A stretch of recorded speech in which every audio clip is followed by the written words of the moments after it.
नमस्कार दोस्तों, स्वागत है आप सभी का आज के इस डिस्कशन में। आई होप आप सभी लोग अच्छे होंगे।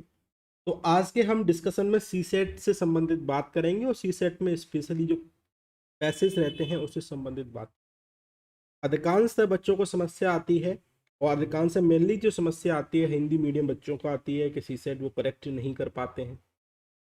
तो हम और अक्सर एग्जाम में हमको देखने को मिलता है कि 12 से 15 पैसेज ऐसे आते हैं जिनको आप बिना पढ़े सॉल्व कर सकते हैं। ठीक है, लेकिन वो तरीका क्या हो जिसको आप बिना पढ़े सॉल्व कर सकते हैं।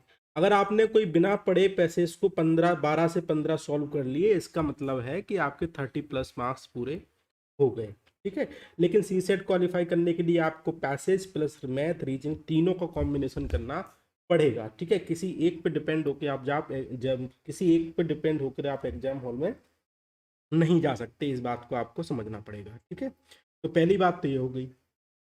अब वो तरीका क्या हो जिसके द्वारा जो हमको पैसेज टाइम की कमी पड़ रही है एग्जाम हॉल में, और सी सेट में तो बेसिकली टाइम की कमी पड़ी जाती है, और उस टाइम की कमी के दौरान हम पैसेज को ना पढ़ें और बिना पैसेज पढ़े ही हम आंसर तक पहुंच जाए, वो तरीका क्या हो, कैसे हो। और ये तरीका आपको डेवलप करना पड़ेगा। किससे? प्रैक्टिस से डेवलप होगा।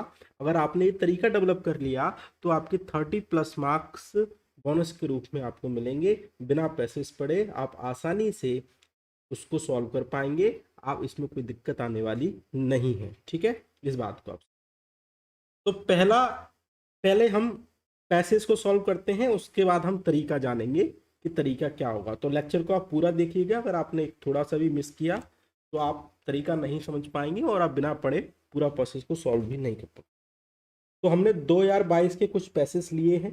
हिंदी में बेसिकली मैं करूँगा, लेकिन इंग्लिश में भी यहाँ पे है, तो इस बात को आप समझेंगे। अब हिंदी मीडियम वाले छात्रों को कभी कभी क्या होता है कि हिंदी में कोई बात समझ में नहीं आ रही तो उसको इंग्लिश में पढ़ लें, और इंग्लिश मीडियम वाले छात्रों को अगर कोई बात समझ में नहीं आ रही तो उसको हिंदी में देख लें। ठीक है, दोनों एक दूसरे के क्या है, कॉम्प्लीमेंट्री हैं। इस बात को समझें, दोनों अलग अलग नहीं है। आप दोनों को साथ साथ लेके चलना पड़ेगा। जैसे यूपीएससी प्रीलिम्स 2022 में पैसेज आया, ठीक है, इसको हम नहीं पढ़ रहे हैं। और इस पैसेज के द्वारा दो क्वेश्चन के बारे में उन्होंने बात की कि पहला क्वेश्चन ये है, दूसरा क्वेश्चन ऊपर वाला है। पैसेज को नहीं पढ़ेंगे, आंसर तक जाने की कोशिश करें। ठीक है, आंसर तक जाने के लिए आपको सबसे पहली बात यह है कि आपको पैसेज के बारे में उन्होंने कहा है कि निम्नलिखित में से किसके किन के कारण उत्पादन के स्वरूप में अधारणीयता, मतलब कि सस्टेबल नहीं है कोई चीज। यहाँ पे देखो ना, अनसस्टेबिलिटी है, मतलब कि कोई अनुकूल नहीं है, उसमें सतत विकास नहीं देखने को मिल रहा है। मतलब कि कोई चीज अनसस्टेबल हो रही है, अनसस्टेबिलिटी उसमें हमको देखने को मिल रही है। ठीक है, इस असतत रूप से उसमें कमी हमको देखने को मिल रही है। किन कारणों से उत्पादन के स्वरूप में हमको किन कारणों से कमी देखने को मिल रही है। ऑप्शन पे आते हैं। अब इसमें अगर आप बहुत सारे स्टेटमेंट आपको देखने को मिले तो आप इसमें कोशिश कीजिएगा कि इसमें आप जो गलत वाला स्टेटमेंट है, रॉन्ग वाला स्टेटमेंट है, उसको आप देखने की कोशिश करें। ठीक है, क्योंकि बहुत सारी चीजें एलिमिनेट। अब देखो, इन्होंने कहा है कि पुनर्चक्रण का प्रसार, मतलब कि एक्सपेंशन ऑफ रिसाइकलिंग। अब कॉमन सेंस आप ये लगाओ, अगर हम किसी, मान लो प्लास्टिक हमने ले ली, ठीक है, या फिर पेपर ले लिया, हमने क्या ले लिया बेटा, पेपर ले लिया। पेपर को, खराब पेपर को हमने रिसाइकिल किया, और जब हमने किसी चीज को रिसाइकिल किया तो उससे पेड़ हमारे क्या होंगे, ट्री हमारे क्या होंगे, सेव होंगे। तो इससे क्या आएगी, सस्टेबिलिटी आएगी, मतलब कि धारणीयता आएगी, सस्टेबिलिटी आएगी, पर्यावरण सतत रूप से बढ़ावा मिलेगा। तो ये बात किसकी कर रहा है, अधारणीयता की बात कर रहा है। तो पुनर्चक्रण का प्रसार, मतलब कि एक्सपेंशन ऑफ रिसाइकलिंग, ये स्टेटमेंट तो इसके अपोजिट है। अगर हमने 3 को गलत कर दिया तो ये गया, ये गया। अब बचे आपके ऑप्शन ए और बी। अब देखो, दो वाला ऑप्शन दोनों में है, इसमें भी तो दो तो सही होगा। एक पे बात करते हैं। इन्होंने कहा है कि जीवाश्म ईंधन पर भारी निर्भरता, मतलब कि जो फॉसिल फ्यूल है, जो कोयला है, हमारी निर्भरता 60% के आसपास इस फॉसिल फ्यूल पर है, मतलब कि कोयला पर है। इस पे हमारी अगर निर्भरता बढ़ती जाएगी तो हमारा जो ग्रीन हाउस गैस इमिशन है वो अधिक होगा, और अधिक होगा तो पर्यावरणीय क्या कहाँ होगा, डिग्रेड हमको देखने को मिलेगा। और डिग्रेड देखने को मिलेगा तो उसमें हमें अनसस्टेबिलिटी हमको देखने को मिलेगी। तो इसलिए इसका आंसर क्या होगा, ये होगा। ठीक है, इसका आंसर करेक्ट भी ये ही है इस बात का। इस प्रकार से आप चीज़ों को लगा सकते हैं। हमने पैसेज नहीं पढ़ा, लेकिन बिना पैसेज पढ़े ही हम आंसर तक पहुंच गए। कैसे हमने चीज़ें, कौन कौन सी चीज़ें आपको याद रखना है क्या बिना पढ़े पैसेज को कर पाए, तो इसलिए हम बाद में बात करेंगे। आपको पॉइंट नोट करने हैं, ध्यान रखने हैं। ठीक है, इसी पैसेज पे आधारित तुमने दूसरा प्रश्न कहा कि विकसित देश और विकासशील देशों के धारणीय मानव विकास की ओर जाने में किस प्रकार सहायक हो सकते हैं। मतलब कि जो विकसित देश है, विकासशील देशों के जो धारणीय मानव विकास की ओर जाने में किस प्रकार सहायता कर सकते हैं, इस प्रकार में उन्होंने बात की। ठीक है, तो पहला ऑप्शन उन्होंने कहा कि कम लागत पर परिष्कृत ऊर्जा स्रोत उपलब्ध कराकर, मतलब कि making the clean energy source available at low cost. बिल्कुल सही बात है। अगर विकासशील देशों पे अगर आप लो कॉस्ट पे अगर आप क्लीन एनर्जी उपलब्ध करा रहे हैं तो ग्रीन हाउस गैस का एमिशन कम होगा, उनकी फॉसिल फ्यूल पर निर्भरता है वो क्या होगी, कम होगी। तो ये बात सही है, इसमें कोई ये वाला ऑप्शन चला गया, ये तो तीनों में है। दूसरा उन्होंने कहा कि उनके सार्वजनिक परिवहन के सुधार के लिए नाम मात्र ब्याज दरों पर ऋण उपलब्ध कराकर, मतलब कि उनका जो पब्लिक ट्रांसपोर्ट है उस पर नॉमिनल आप इंटरेस्ट रेट लगाओ, जिससे क्या हो, वो अपने पब्लिक ट्रांसपोर्ट पे क्लीन एनर्जी को बढ़ावा दे सकें, जिससे ग्रीन हाउस गैस एमिशन कम हो, पॉल्यूशंस कम हो, इससे भी उनको बल मिलेगा। ठीक है, सस्टेनेबिलिटी ह्यूमन डेवलपमेंट होगा। तो दो भी सही है, दो भी सही है, तो ये भी गया। अब बचा ये और तीसरे वाले में बात करते हैं। उन्हें अपने उत्पादन उपभोग के स्वरूप को बदलने के लिए प्रोत्साहित करना, encouraging them to change their production and consumption patterns, मतलब कि जो प्रोडक्शन ऐसा कोई ना करें जिससे ग्रीन हाउस गैस एमिशन हो, और उनको एनकरेज करें, टेक्नोलॉजी लेके आए, बहुत सारी चीज़ें दें, लोन दें, ग्रांट दें, एनकरेज इसी को बोलते हैं। तो ये भी ऑप्शन सही है। ठीक है, तो ये इसका आंसर क्या होगा, तीनों का। अब आप पैसेज को पढ़ना, इस पैसेज के आंसर के दो तो आपको यही आंसर आपको देखने को मिलेंगे। करेक्ट आंसर इसका डी है। ठीक है, इस बात को आपने समझा। दूसरा इन्होंने कहा है, पैसेज 2 में इन्होंने बात की है, पैसेज को हम नहीं पढ़ रहे हैं। ठीक है, हिंदी में है, इंग्लिश में है, इसको भी नहीं पढ़ेंगे। इसके आंसर के बारे में हम बात करें। जो पैसेज में बोला गया है कि deforestation and denudation will be ultimately lead to the which of the following. जो वन उन्मूलन हो रहा है, वनों का विनाश हो रहा है, अनच्छादन हो रहा है, में से क्या परिणाम होंगे।